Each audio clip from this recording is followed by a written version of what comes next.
नाजरीन, उर्दूग्राफी में खुशामदीद। कैसे हैं आप?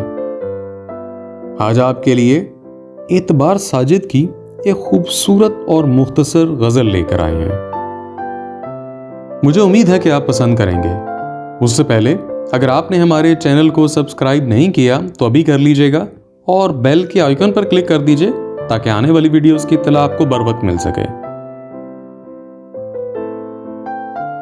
तुम्हें जब कभी मिलें फुर्सतें, मेरे दिल से बोझ उतार दो।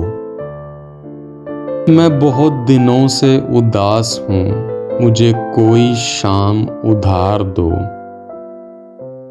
मुझे अपने रूप की धूप दो कि चमक सकें मेरे खालो खद। मुझे अपने रंग में रंग दो, मेरे सारे रंग उतार दो। किसी और को मेरे हाल से न गरज है कोई न वास्ता। मैं बिखर गया हूँ समेट लो, मैं बिगड़ गया हूँ सवार दो।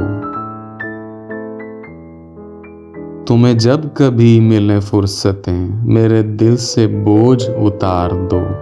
मैं बहुत दिनों से उदास हूँ, मुझे कोई शाम उधार दो।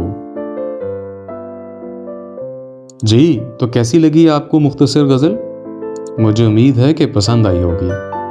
अगर पसंद आई तो इस वीडियो को लाइक और शेयर ज़रूर कीजिएगा, इससे हौसला अफजाई होगी। बहुत शुक्रिया।